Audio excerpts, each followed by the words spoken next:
que é o seguinte: nós vamos fixar, sempre que a gente fala numa propriedade ergódica, no sistema ergódico, falamos numa dupla, F∈μ, e a propriedade que a gente enuncia é uma propriedade dessa dupla, em que a μ é uma medida, normalmente uma probabilidade invariante pela F. O que eu quero fazer hoje é separar um pouco a dupla. Nós vamos fixar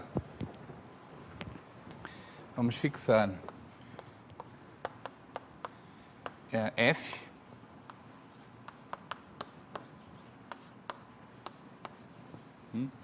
e vamos analisar um pouco o conjunto das medidas que são invariantes pela F, e dentro desse conjunto estamos interessados no conjunto das medidas que são invariantes e fazem essa dupla ser ergódica. Então, μ1 de F é o conjunto das probabilidades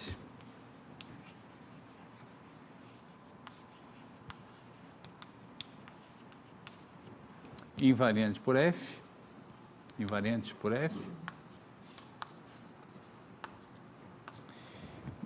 e aí dentro a gente vai considerar um subconjunto, que normalmente é denotado assim, que é o conjunto das probabilidades invariantes, que são ergódicas, ou tais que a dupla é ergódica.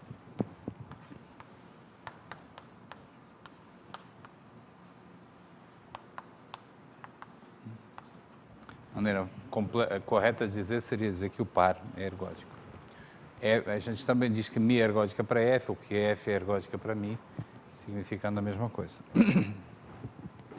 Então a ideia é entender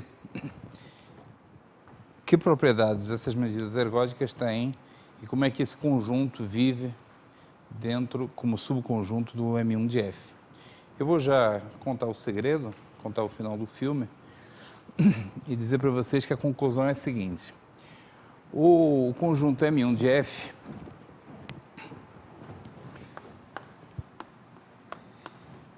aqui, a essa altura, eu vou supor que M é um espaço métrico compacto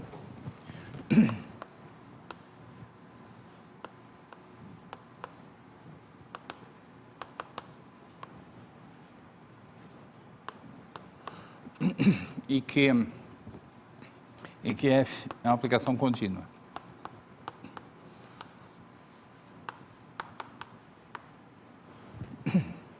Então, nós temos o M1 de F, conjunto das medidas invariantes.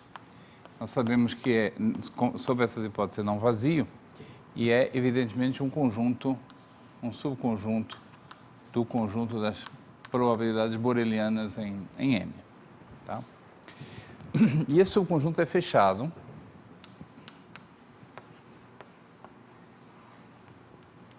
sempre, estamos pensando na topologia fraca estrela,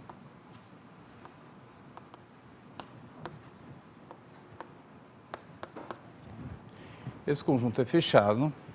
Por que ele é fechado? Porque o M1 de F não é mais do que o conjunto dos pontos fixos do operador F estrela, e nós verificamos, como parte da prova de que isso aqui é não vazio, nós verificamos que o F estrela, se F é contínuo, F estrela é contínua na topologia fraca estrela. F estrela é a aplicação, é o operador em M1 de M, que a cada μ associa F estrela de μ, que é definido da seguinte forma, estou só relembrando: F estrela μ de um conjunto E é mida para a imagem desse conjunto. Conjunto mensurado. Então, esse operador é contínuo em relação à topologia fraca estrela, isso, aliás, é muito simples. Se F é contínuo, e isso aqui é o conjunto dos pontos fixos, portanto, é um fechado. Certo? Além disso, é óbvio que é um convexo. Se vocês tiverem duas medidas invariantes e somarem, isso dá uma medida invariante. se tomarem combinações lineares convexas, isso dá uma probabilidade invariante. Então, fechado convexo. E em análise funcional, existe toda uma área da análise funcional chamada análise convexa, que se dedica a estudar subconjuntos convexos, fechados, de espaços vetoriais, topológicos. E existe uma noção em análise convexa de ponto extremal de um convexo. Um ponto extremal, em dimensão finita, é muito fácil de entender. Isso aqui é um convexo. Os pontos extremais desse convexo são aqueles pontos, bom, nesse caso particular, são os vértices. Qual é a propriedade que caracteriza os vértices? É que qualquer outro ponto do convexo pode ser escrito como combinação convexa de elementos do convexo. Por exemplo, esse ponto aqui está no segmento que passa por dois outros pontos do convexo. Esse ponto aqui está num segmento que passa por pontos do convexo. Os únicos pontos que não podem ser vistos dessa forma são os vértices do triângulo. Tá? Essa é a noção de ponto extremal. Ponto extremal os pontos extremais são os pontos que não podem ser escritos como combinação convexa de outros elementos do conjunto, certo? Então, o segredo no final da fita é que isso aqui é igual ao conjunto dos pontos extremais. É isso que a gente vai ver. Pontos extremais de M1 de M. As medidas ergódicas são as medidas extremais nesse sentido. Então, vamos explicar isso direito.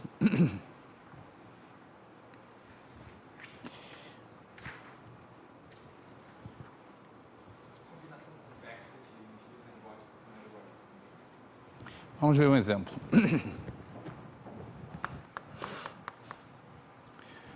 Vamos considerar a aplicação mais simples que existe, ou uma das mais simples, que é o Polo Norte e Polo Sul. Todo mundo foge do Polo Norte para ir para o Polo Sul. Os pontos recorrentes dessa transformação são apenas dois, o Norte e o Sul.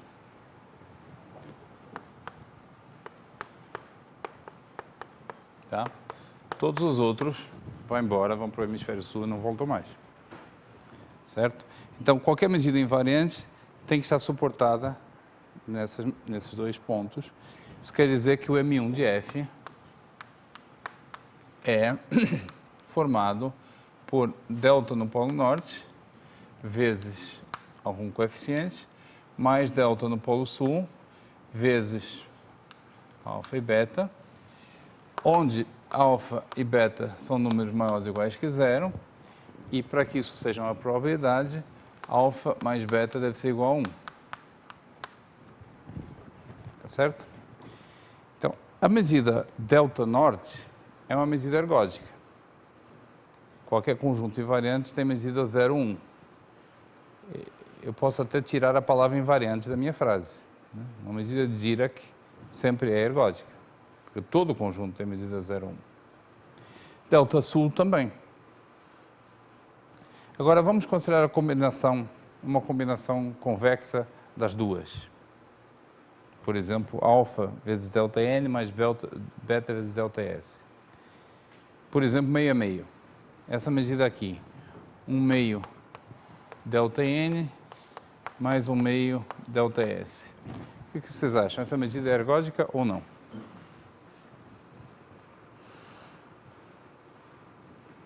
Estou perguntando se existe algum conjunto invariante que tenha medida que não é nem 0 nem 1. O polo norte, o conjunto formado só pelo polo norte, é um conjunto invariante com medida 1 meio. Tá certo? Portanto, não é ergódica. Essa medida aqui é ergódica se e somente se alfa for 0 ou beta for 0. Certo? Então, a resposta à sua pergunta é nunca. uma combinação convexa de medidas nunca é ergódica. De medidas distintas, né? Nunca é ergódica. Que é o que eu estou dizendo aqui. Uma medida é ergódica se e somente se ela for extremal no espaço das funções, das medidas invariantes. Se ela não puder ser escrita como combinação. Tá?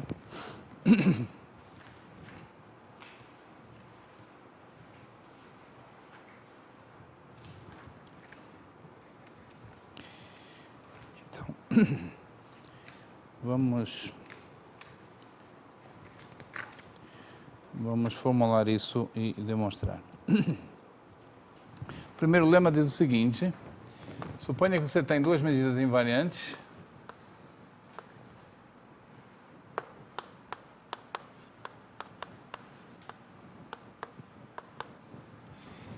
e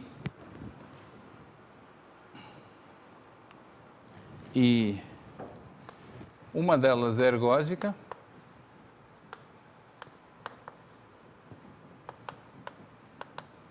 e a outra é absolutamente contínua com relação a essa. Tá?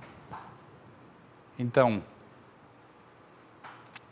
Mi é ergódica e qualquer conjunto que tenha medida nula para Mi também tem medida nula para Ni. Então, Ni é ergódica. E, de fato, elas são iguais.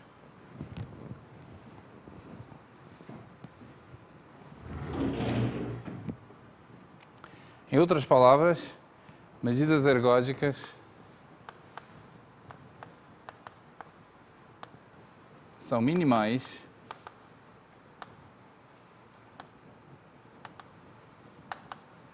para a relação de continuidade absoluta. Tá certo?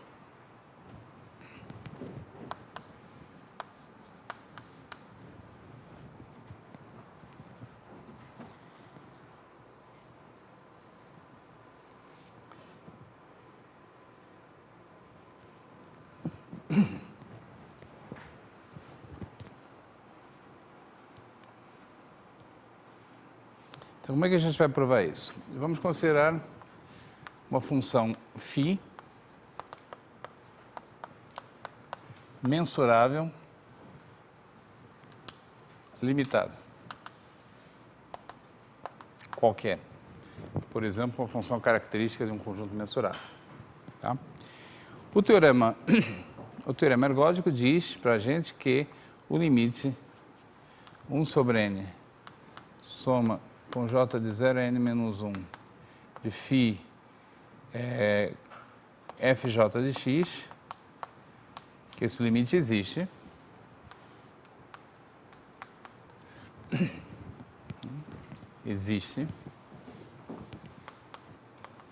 em Mi QTP. E mais do que isso, como eu estou supondo que a Mi é ergódica, esse limite é igual a uma constante, e a constante é a integral de φ.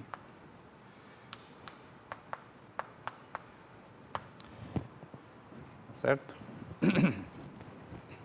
Então, existe um conjunto com medida nula para Mi, tal que no complementar desse conjunto, a média temporal está bem definida e é igual à integral da função. É aqui que eu estou usando ergodicidade.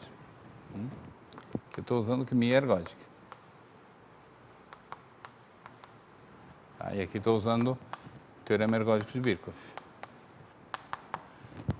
Vou afirmar que o limite existe. Certo? Muito bem. Agora, então, existe um conjunto com medida nula para Mi, onde isso, tal que isso vale no complementar.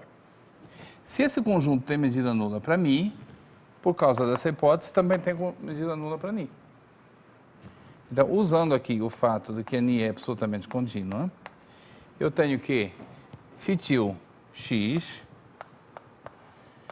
é igual ao limite 1 sobre n, soma, que é igual a esse limite aqui, por definição, é igual à integral de φ de Mi, mas agora em Ni QTP. eu escrevi a mesma linha duas vezes, exceto no final. Tá? Agora eu estou afirmando que isso vale fora, no complementar de um conjunto com medida ni igual a zero. De acordo? Bom, se é assim, então, a integral da φ til de ni é a integral dessa constante com relação a ni, e aqui eu estou exagerando. A integral de uma constante com relação a uma probabilidade é a própria constante. Certo? Se essa função φ til é constante em ni QTP, quando eu integro, a integral é a própria constante. De acordo? Por outro lado, o teorema ergódico de Birkhoff me diz que isso aqui é igual à integral da φ de ni.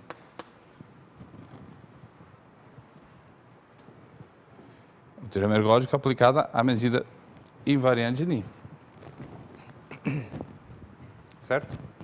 Conclusão. A integral de qualquer função mensurável limitada com relação a uma medida ou outra são iguais. Em particular, se eu aplicar isso aqui às funções características, eu concluo que a mi e a ni dão os mesmos valores. Então, isso aqui junto com isso dá que mi é igual a ni. Tá certo? Então, temos esse fato interessante, que em particular também responde à sua pergunta, que uma medida que observa, por exemplo, que ΔN é absolutamente... O que eu quero dizer com isso?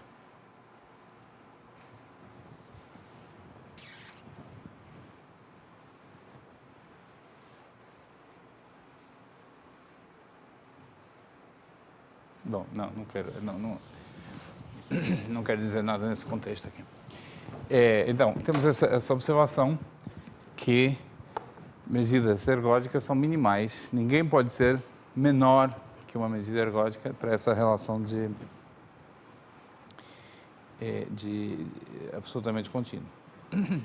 Tá? Segundo lema, já diz aquilo que eu disse há pouco. Uma medida mi, uma probabilidade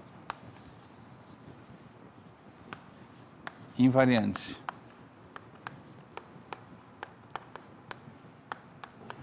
é ergódica se e somente se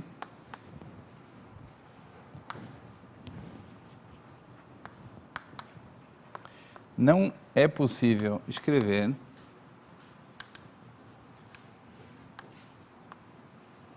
mi como alfa1, mi1 mais alfa2, mi2, com alfa1 mais alfa2 igual, positivos, soma igual a 1, e mi1 diferente de mi2. Ergodicidade significa, é equivalente a dizer que a medida não é combinação convexa de duas medidas distintas. Eu tenho que colocar aqui essa condição, porque se eu permitir que o mi1 seja igual ao mi2, aí você sempre pode dizer que uma medida é igual a metade dela mais metade dela mesma. Né? Então, tem que excluir combinações triviais.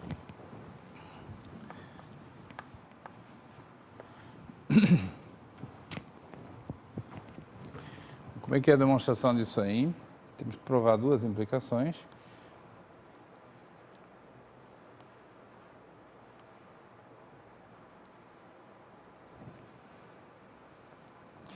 Talvez eu queira dizer isso de maneira um pouco certo.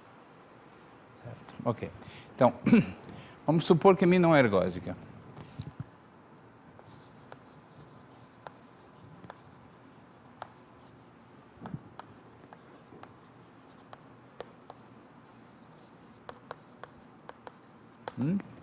Então, por definição, existe algum você pode quebrar o seu espaço num certo conjunto A e no respectivo complementar, onde A é invariante,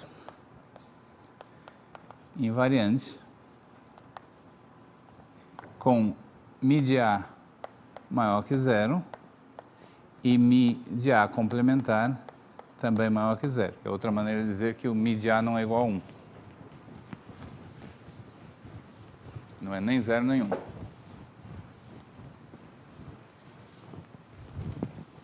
Certo? Então agora, com isso aí, é muito fácil encontrar uma decomposição da mi como essa. Como é que a gente faz? Primeiro a gente chama mi1 a restrição normalizada. Estou introduzindo uma notação aqui. Restrição normalizada de mi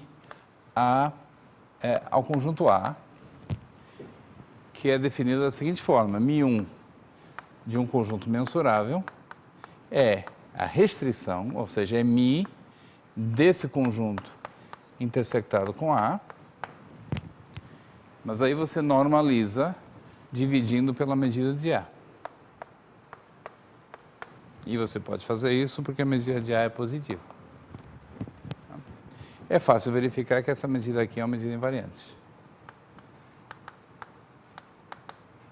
Uma probabilidade invariante.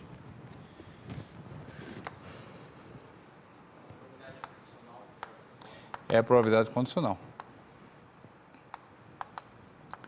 Exatamente, é a probabilidade condicional de A, de mi condicionada a A.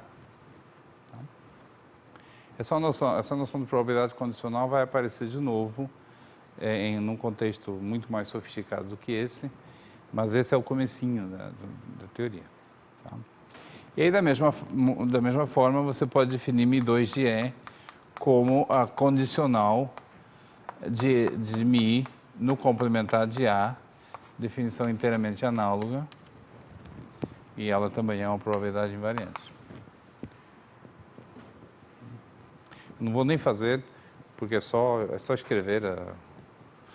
Você coloca aqui f-1 de E, aqui tem f-1, aqui como a complementar é invariante, você pode colocar o f-1 que não muda nada, o f-1 se comporta bem com relação à interseção, etc. E aí é claro que mi é evidente da definição que mi é igual a mi de A vezes mi1 mais mi de A complementar vezes mi2. Portanto, a mi não é extremal. Se ela não é ergódica, ela não é extremal.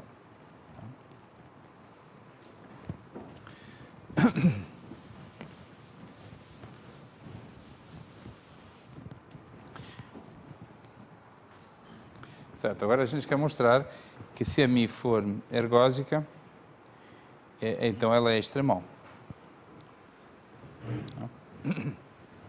Bom, então, suponha que mi é ergódica e que mi é igual a alfa1, mi1, mais alfa2, mi2, com alfa1 maior que 0, alfa2 maior que 0, e alfa1 mais alfa2 igual a 1. Tá? Suponha que isso acontece. Eu vou querer concluir que então a mi1 é igual a mi2. Todas as medidas são iguais e, portanto, isso mostra que se a medida é ergódica, ela é extremal. A única decomposição linear convexa é a decomposição trivial. Bom, o que eu tenho? Se eu tenho que mi de um conjunto é igual a 0, isso significa que alfa1, mi1 desse conjunto mais alfa2, mi2 desse conjunto é igual a 0. Né? Bom, mas o alfa1 é positivo, por hipótese, o alfa2 é positivo. Então, o único jeito dessa soma aqui ser nula é que Mi1 de E seja igual a Mi2 de E igual a zero.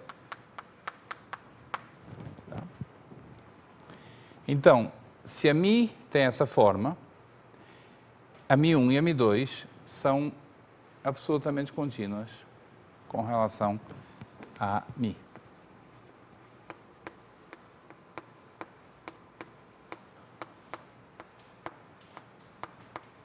Tá? Porque se o conjunto tem medida nula para a Mi, precisa ter medida nula para cada uma dessas duas. Tá? De fato, eu provei mais, eu provei que são todas equivalentes, porque isso aqui, tanto essa quanto essa, são C e somente C. Tá? Eu só estou usando a seta para a direita. Aí, pelo lema anterior, como por hipótese a Mi é ergódica, pelo lema anterior, segue que Mi1 é igual a Mi e Mi2 também é igual a Mi. Tá. Acabou. Então, mostrei que a única maneira, quando a Mi é ergódica, a única maneira de decompô-la como uma soma linear convexa é a maneira trivial.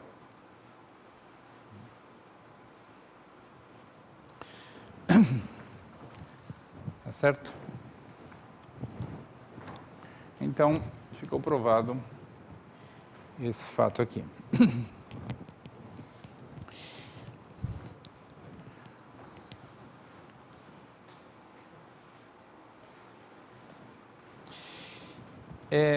Eu quero ainda provar outro enunciado que pertence à mesma família de resultados, que diz... Eu gosto de dizer desse jeito. Medidas ergódicas vivem em pontos, em regiões disjuntas do espaço. Tá? Eu só não vou definir a palavra vivem, porque não é... Bom, vai aparecer no enunciado. Mas é como se... essa figura aqui é uma figura representativa. Quando você tem uma medida decomposta como combinação de duas medidas ergódicas, cada uma das medidas ergódicas está num lugar distinto do espaço. Dá medida total para conjuntos distintos do espaço. Então, o lema é o seguinte, suponha, aqui a gente vai fazer uma suposição, que a sigma-álgebra de M é enumeravelmente gerada,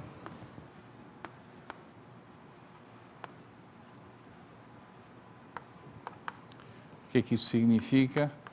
Que existe um subconjunto, uma família enumerável de conjuntos borelianos que gera toda a sigma-álgebra.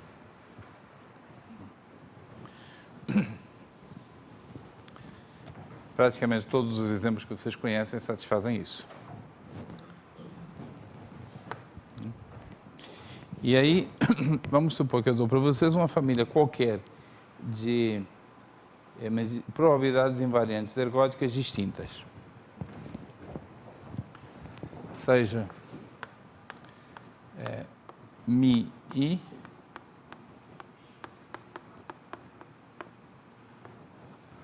uma família de probabilidades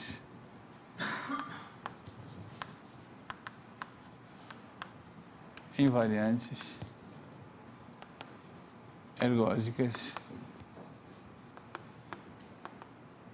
distintas. Essa família aqui é qualquer. Por exemplo, podem ser duas probabilidades, pode ser uma família não enumerável.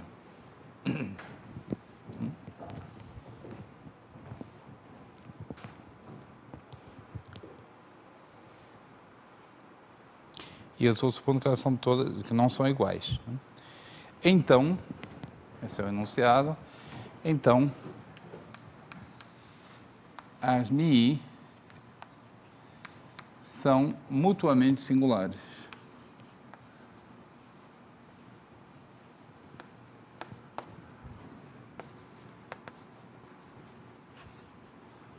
Significa que existe uma partição Pi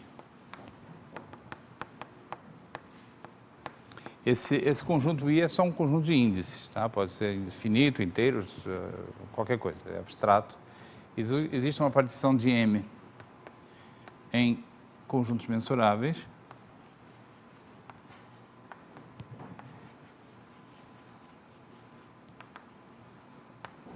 Tais que disjuntos, né? É uma partição, são disjuntos, tais que μi de PI é igual a 1 para todo I.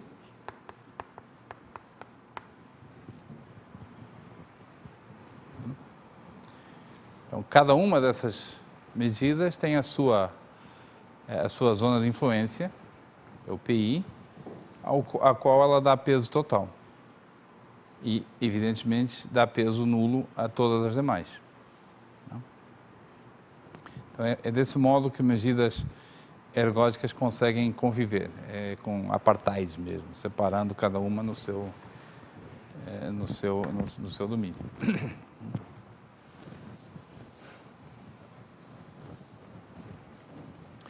Talvez um exemplo simples, mas instrutivo.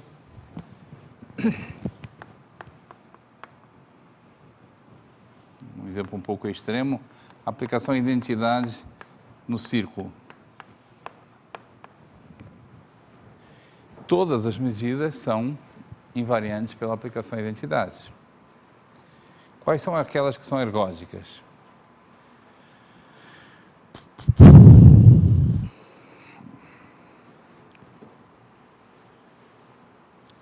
Se uma medida...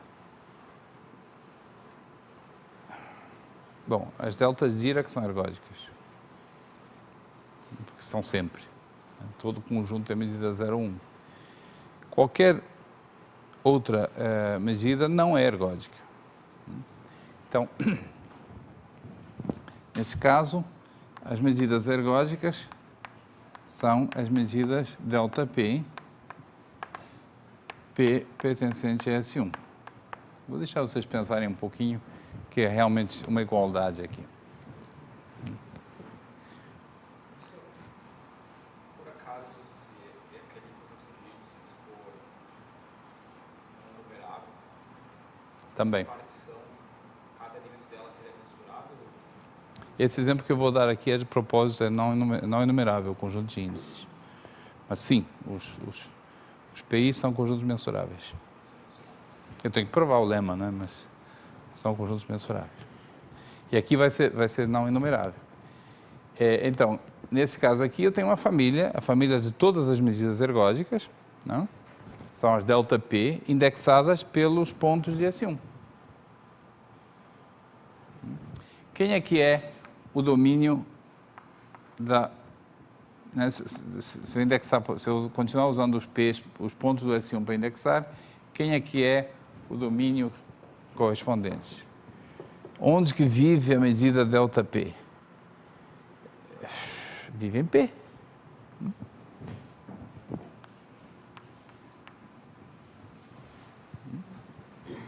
Cada ΔP tem o seu ponto P, ao qual ela dá peso total. Conjuntos formados por um único ponto são mensuráveis, a união deles é mensurável também. Tá certo? Esse é um exemplo um pouco extremo, porque tudo que envolve a identidade é meio trivial, mas...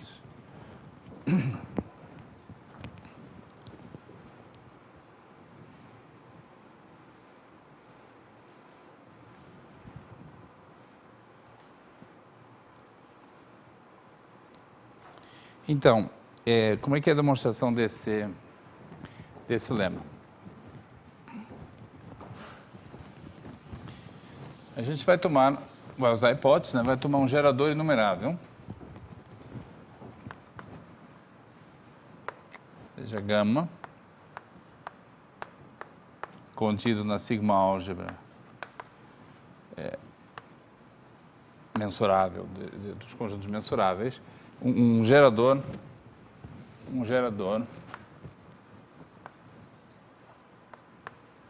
enumerável da sigma álgebra B. Sigma álgebra é a sigma álgebra dos conjuntos mensuráveis do M. Então, essa é uma família enumerável de conjuntos, de subconjuntos, cuja álgebra gerada por esse gama é a B toda. Né? E seja A álgebra gerada por gama.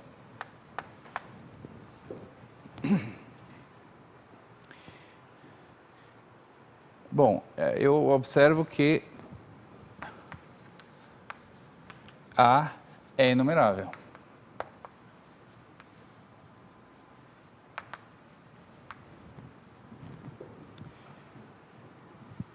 Porque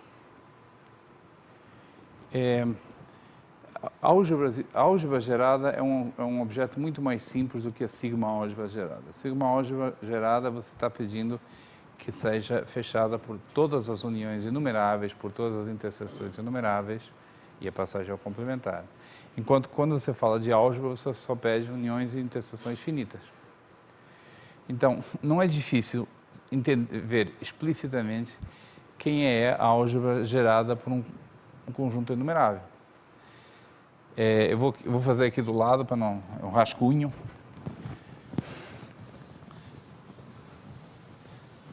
Vou fazer aqui do lado. Você tem o gama, que é, digamos, B1, B2, Bn. E agora você quer entender quem é a álgebra gerada por ele. E mais, você quer entender que ela é enumerável. Bom, olha só, tem que ter o B1, né? Tem que ter o B1 complementar, porque é fechada por complementar. Tem que ter o B2. O B2 complementar. Tem que ter o B1 interseção B2.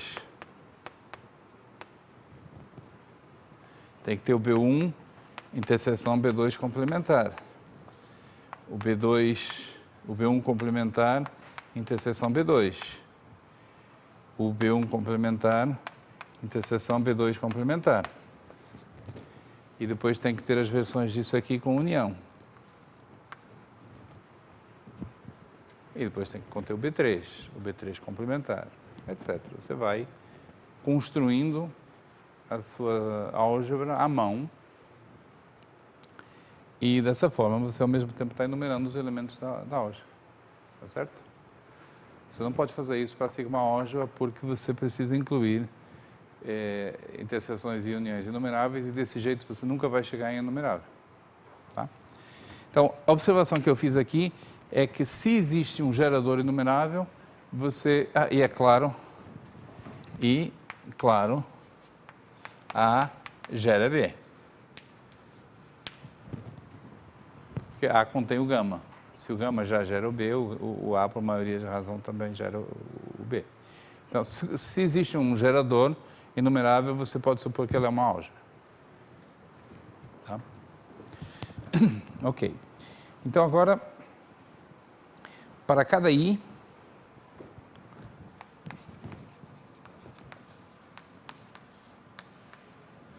do conjunto, você vai construir o PI da seguinte forma. PI é o conjunto do X de M, tais que o tempo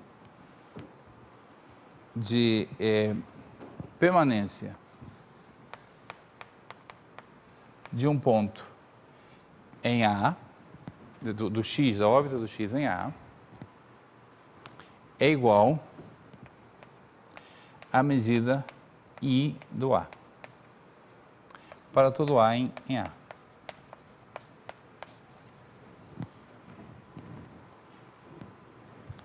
Ou seja, o que é o PI? É o conjunto dos pontos. Nós sabemos que, como a μi é ergódica, essa relação aqui vale para quase todo ponto. Né? Para μi quase todo ponto. Tá certo? Como a μi é ergódica, o tempo médio de permanência num conjunto A é igual à medida do conjunto para μi quase todo ponto. Então a gente pega os pontos do que estamos falando, ou seja, aqueles para os quais vale essa relação.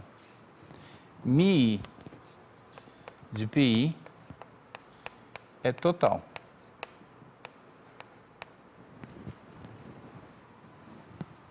Então,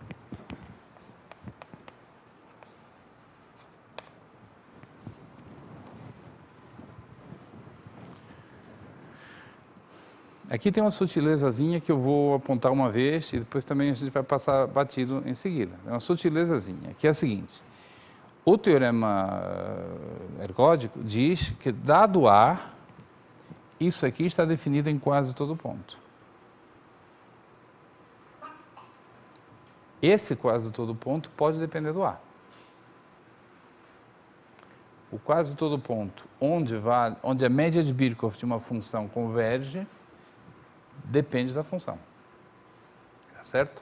Então, isso aqui, o conjunto dos x, tais que tal A de x é igual a mi de A, tem medida total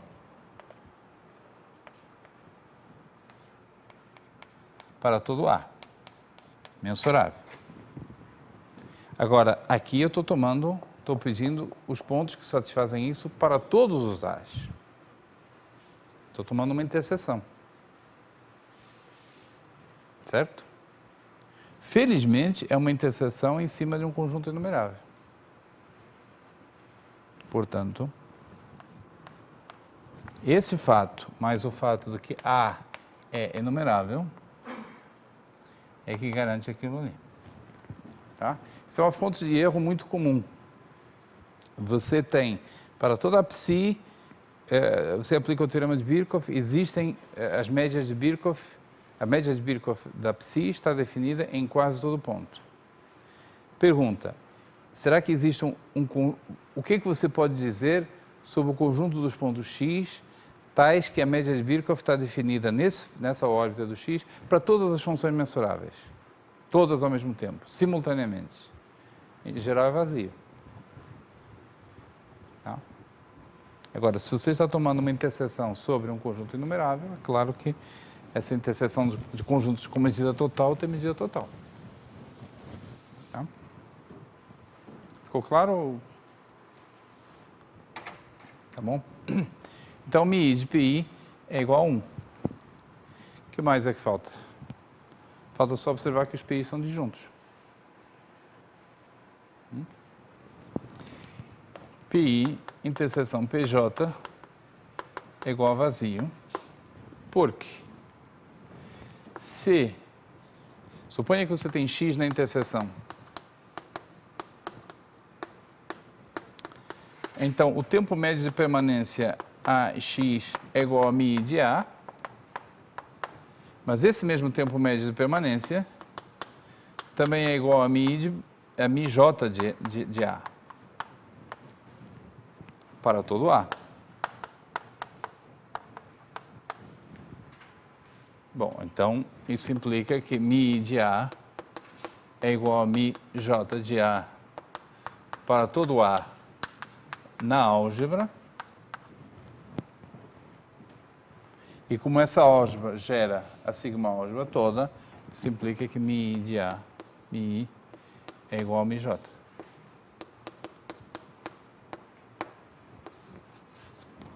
Tá certo?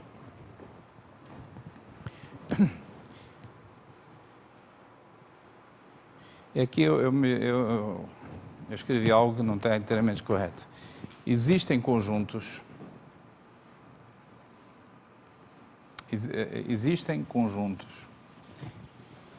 existe uma família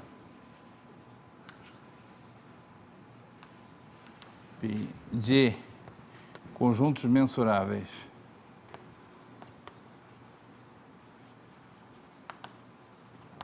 disjuntos 2 a 2, tais que mi de pi é igual a 1. Tá? Então, esse tipo de enunciado está nos dando uma visão um ângulo diferente daquele que vem do teorema ergódico de Birkhoff, que é o ângulo de pensar um ponto x tem a sua estatística, o seu comportamento, os seus tempos de permanência. Alguns pontos x são regidos por uma certa medida μ. O que significa? Que os tempos de permanência são iguais a μ de A. Nós sabemos que, dada a medida, quase todo ponto, dada a medida ergódica, quase todo ponto tem essa propriedade. Esse é o ponto de vista da medida. Agora vamos olhar o ponto de vista do ponto. Eu, ponto, decido, eu tenho a propriedade que os meus tempos médios de permanência são dados por uma certa medida. Peguemos esses pontos todos e isso é que forma o PI. Tá bom? Esse é um ponto de vista útil para aquilo que vamos falar em seguida.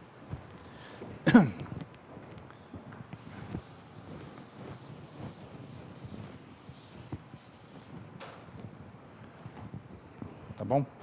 Então, isso prova que sempre que você tem uma família de medidas ergódicas, elas estão separadas no espaço, elas vivem em conjuntos disjuntos, 2 a 2. E as demais medidas, esse é o pulo que eu quero dar em seguida. As demais medidas são combinações dessas. Então, qualquer outra. A medida ergódica está no seu PI, a outra está no seu PJ, etc. Fazendo combinações de medidas ergódicas, eu obtenho outras medidas invariantes. E o que eu quero dizer em seguida é que, dessa forma, a gente obtém todas as medidas invariantes. Qualquer medida invariante é uma combinação convexa de medidas ergódicas. Esse é o teorema mais profundo. Não vou tentar, não sei nem se eu vou provar, mas pelo menos enunciar hoje. Tá, então, voltando ao exemplo de há pouco, você tem um triângulo, nós temos os pontos extremais.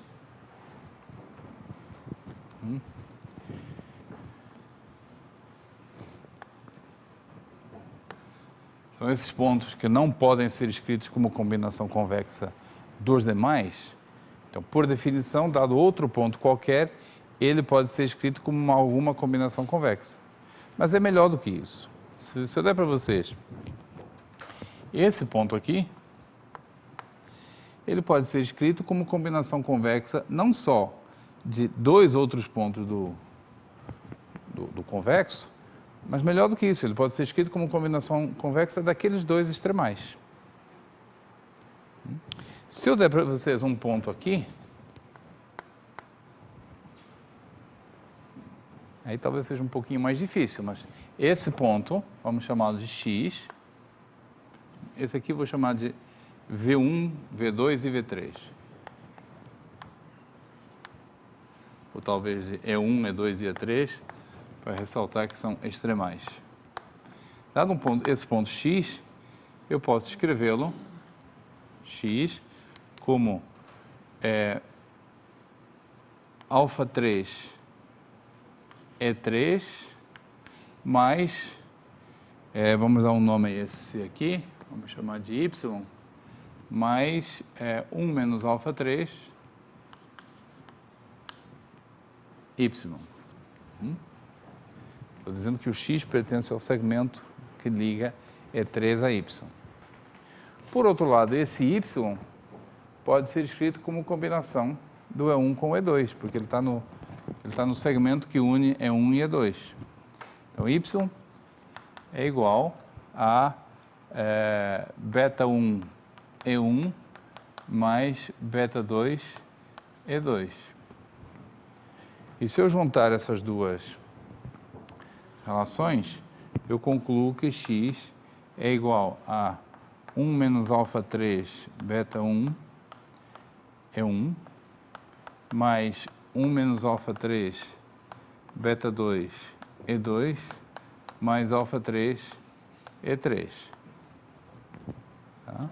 Aí vocês chamam isso aqui de alfa 1, isso aqui de alfa 2 e aqui ele já está chamado de alfa 3, e vocês fazem a conta e veem que alfa 1 mais alfa 2 mais alfa 3 é igual a 1. O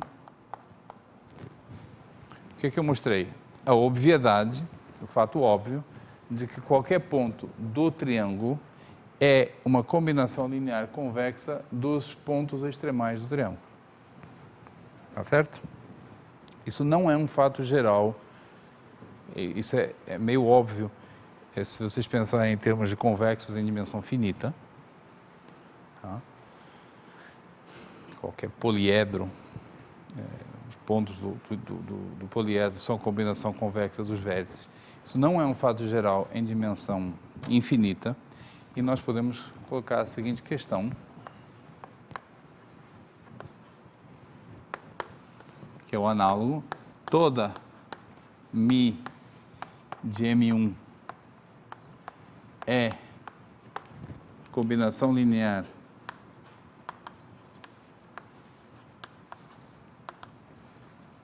convexa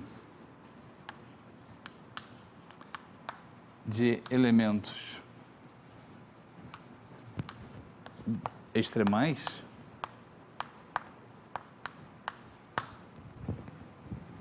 Uma pergunta extremamente natural, se a gente mantém sempre essa analogia, sempre pensando em termos de comportamentos de convexos. Tá? Bom, de novo, contando o mistério, estragando o final da fita, a resposta é sim. Mas o enunciado tem que ser sutil, tem que ser necessariamente sutil. Com esse enunciado, que eu vou precisar daqui a pouquinho, a gente fica com uma bola redonda. Uma medida ergódica, se e somente se, ela não pode ser escrita como combinação convexa de outras medidas. As medidas ergódicas vivem em partes distintas do espaço. Se você pegar medidas ergódicas e fizer combinações convexas, você obtém medidas invariantes mais gerais. E, última parcela dessa teoria, desse modo, de fato, você obtém todas as medidas invariantes. Todas as medidas invariantes podem ser construídas usando as medidas ergódicas como blocos. Podem ser construídas de maneira linear usando as medidas ergódicas como blocos. Tá? Agora, eu tenho que explicar isso direito, porque não é um enunciado óbvio, e é muito mais profundo do que esses lemas que a gente esteve vendo aqui.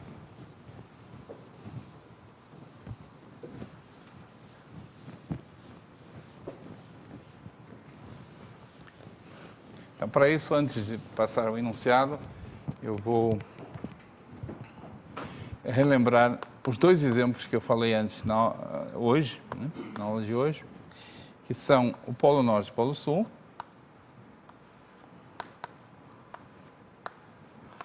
onde nós vimos que M1 de F é formado pelas combinações do Polo Norte com o Polo Sul.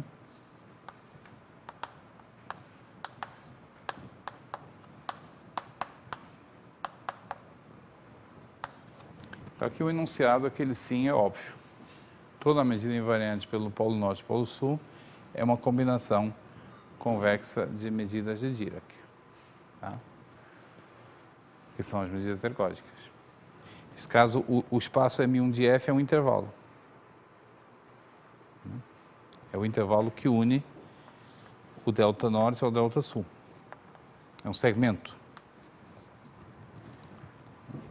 Agora, tem um outro exemplo mais complicado, que é a identidade do círculo no círculo. Porque aqui, M1 de F é todo o M1 de M. São todas as medidas que são invariantes. E o ME de F é formado pelas delta Dirac em qualquer ponto do S1. Em que sentido é que nós podemos falar de combinações convexas dessas medidas? Bom, podemos falar em combinações convexas finitas, as habituais. Mas isso não dá todas as medidas, dá apenas medidas suportadas em número finito de pontos. Podemos falar até esticando a imaginação, podemos falar em combinações lineares inumeráveis, convexas inumeráveis. Mas isso também não dá todas as medidas. Para ir mais além, a gente tem que se permitir combinações convexas não inumeráveis. Tá? Então, eu vou fazer isso nesse caso aqui, vou escrever uma fórmula trivial e e vou usá-la como modelo para o enunciado do teorema. Então, nesse exemplo aqui, dada uma medida qualquer, eu vou escrever uma fórmula trivial. A integral de uma função com relação a μ pode ser escrita como, da seguinte forma. Primeiro, eu integro a função com relação a delta x. O que isso significa? Só para a gente não se perder, isso é uma maneira escondida de dizer φ de x. E em seguida, eu integro isso aqui com relação a μ. Com x como variável. Essa igualdade é uma trivialidade. Tá? Estou escrevendo φ em cada ponto dessa forma. Mas mostra que, num certo sentido, se eu olhar para cá, eu posso pensar nessa forma como dizendo que μ é a integral de Δx de μx. E cada medida, isso não tem nada a ver com o círculo, é completamente abstrato, cada medida é uma espécie de integral de medidas delta Dirac em todos os pontos, integradas com relação à própria μ. Tá? Então é nesse sentido que toda medida é uma combinação linear.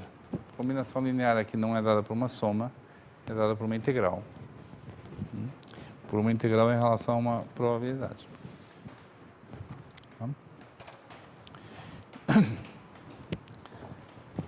Então, o que eu quero dizer com sim? Isso se chama teorema da decomposição ergódica.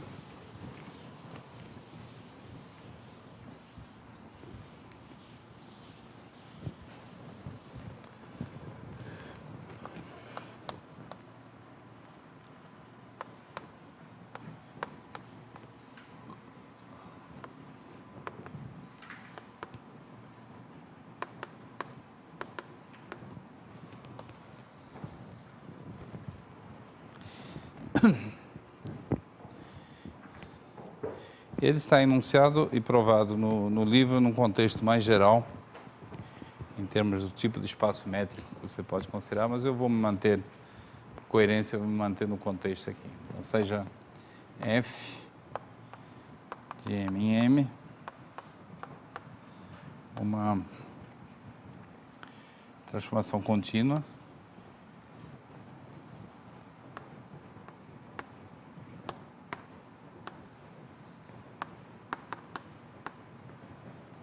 num espaço métrico compacto.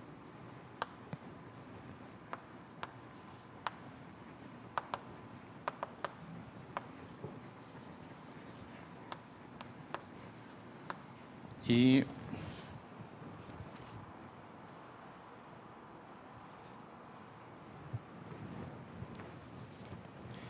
então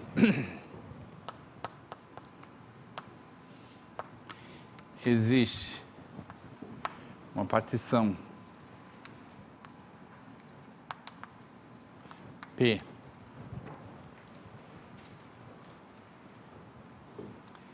de M em conjuntos mensuráveis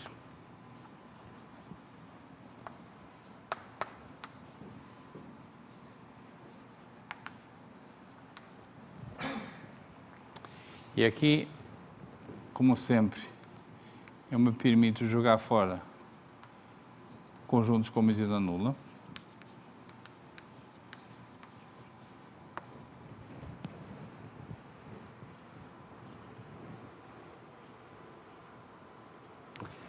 E existe uma família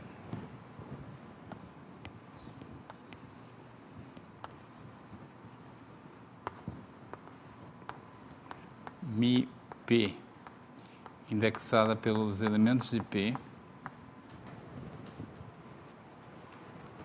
de probabilidades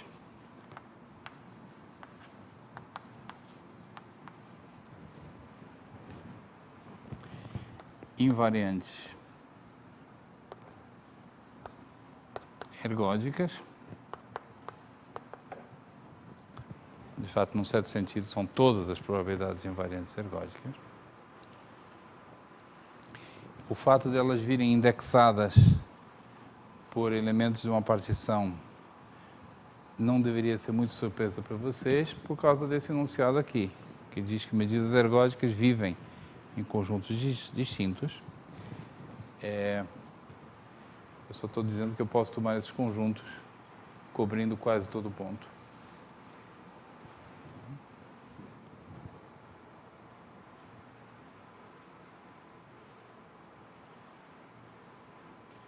Tais que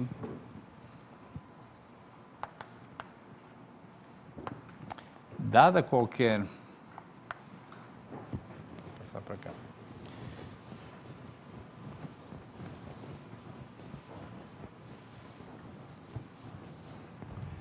Dada qualquer probabilidade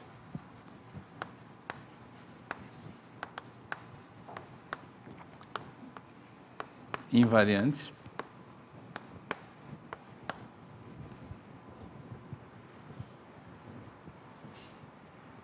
vale o seguinte: μ de um conjunto é igual a μp desse conjunto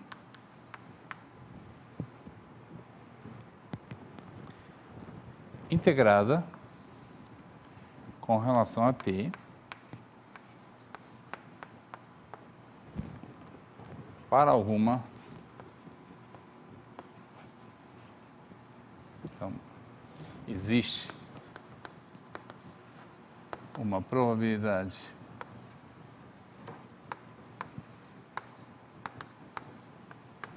μ chapéu em P, tal que isso aqui vale para todo o conjunto mensurável.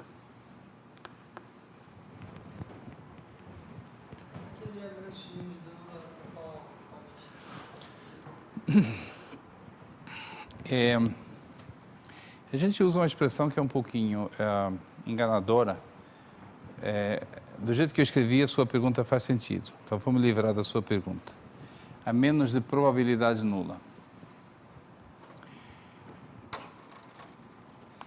O que é isso? É uma expressão que significa o seguinte: você diz que um conjunto tem probabilidade nula se ele tem medida nula para qualquer probabilidade invariante. Tá? Então é para todas. A resposta à sua pergunta é para todas. Mas você tem a razão que estava ambíguo. E a expressão que é usada para significar para todas as medidas invariantes é escrever assim, probabilidade nula.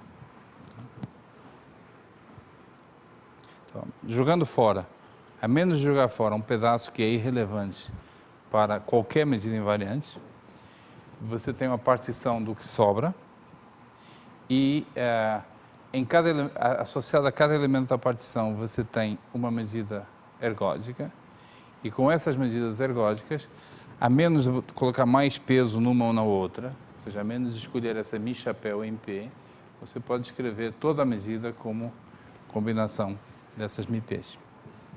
Vamos voltar àqueles dois exemplos para entender quem são os personagens em cada um desses dois casos. Por acaso, a nossa fonte mensurável consegue crescer nessa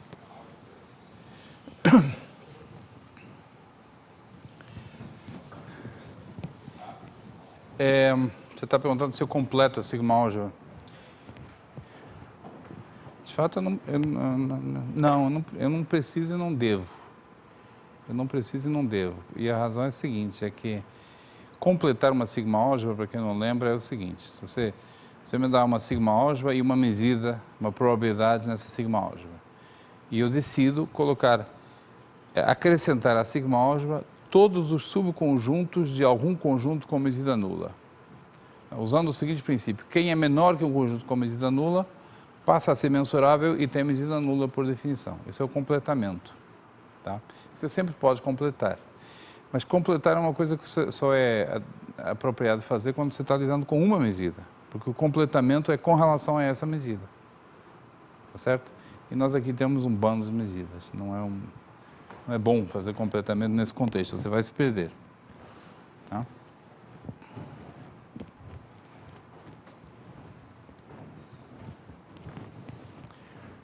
Vamos lá. Vamos, nesses dois exemplos, identificar os personagens. O primeiro personagem que a gente tem que identificar é quem é a partição P. Nesse primeiro exemplo. Bom, uma dica. As medidas ergódicas aqui são o delta norte e o delta sul. Então, o P é formado pelo polo norte, pelo conjunto que consiste só do polo norte e o conjunto que consiste só do polo sul. Ué, cadê o resto? O resto é irrelevante. O resto tem medida nula para qualquer medida invariante. Tá? Porque esses são os pontos recorrentes. Tá certo? A Mi norte não é mais do que delta Dirac de norte. A Mi sul, delta Dirac de sul. E dada uma Mi qualquer, em invariante,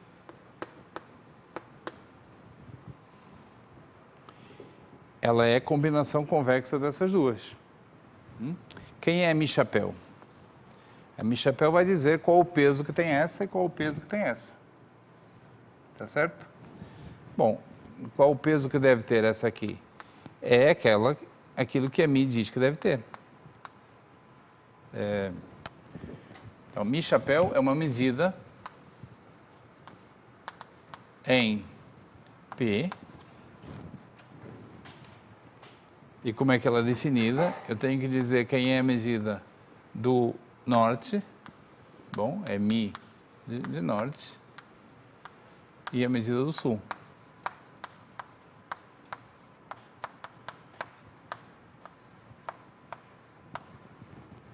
Certo? Então, se vocês pegarem essa Mi, escreverem aquela integral, vão ver que bate exatamente com o que a gente tinha. Bate exatamente com o fato de que Mi é Mi de norte vezes delta norte, mais Mi de sul vezes delta sul. Certo? Então, o primeiro exemplo está claro. Ok, vamos ao segundo exemplo, que é esse aqui. Identidade. Quem é a partição? São os pontos. De novo, dica, a partição vai indexar as medidas ergódicas. É a partição em pontos.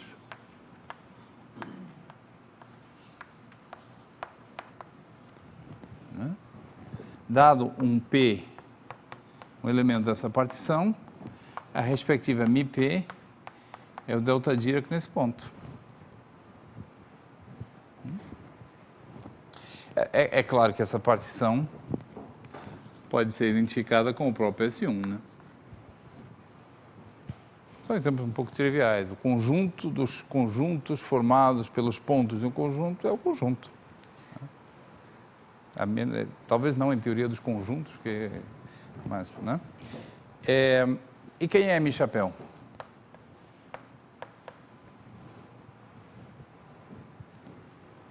É a própria Mi. Né? Mi chapéu é uma medida aqui, ou seja, uma medida em S1, é a própria Mi. Por isso que há pouco eu escrevi Mi igual a integral de delta. Eu escrevi assim, Mi de E é igual a integral de delta x de E de Mi x. Se vocês lerem compararem essa relação com essa aqui, é exatamente a mesma coisa. Com o Mi chapéu, um Mi no lugar do Mi chapéu, e a partição com essa identificação entre o elemento da partição e o próprio ponto. Certo? Então, são dois exemplos extremos. O primeiro é da composição mais simples que você possa imaginar, finita, e o segundo é da composição mais, em certo sentido, mais complexa, que você não tem nenhuma família enumerável. Tá? E se encaixa muito bem com o lema anterior, que dizia que as medidas ergódicas vivem em conjuntos distintos, mas agora tem esse extra, tem a volta. Toda a medida invariante é combinação de medidas ergódicas vistas, convenientemente vistas, cada uma no seu... faltou dizer uma coisa. Tais que cada μp dá peso total ao seu P e cada μp vive nesse P, da medida total ao P, e para qualquer probabilidade você pode escrever a probabilidade μ como combinação convexa das μp's, linear convexa. Tá certo? Bom, eu não vou... a aula acabou. Eu vou comentar sobre a prova na aula de terça-feira, porque quinta é prova, né? É sexta? Tá, sexta. Então, eu vou comentar isso na aula de quinta-feira. É que eu acho que anotei na minha agenda 27, mas não tem problema. E vou comentar um pouco sobre a prova desse teorema, provavelmente não vou fazer tudo, mas vou explicar a origem dessa demonstração, e a origem é justamente explorar a ideia de probabilidade condicional. Quando você tem só um número finito de composições finitas, são fáceis de obter. A dificuldade é passar do caso enumerável para o caso não enumerável. Tá? Isso a gente vai... Ok.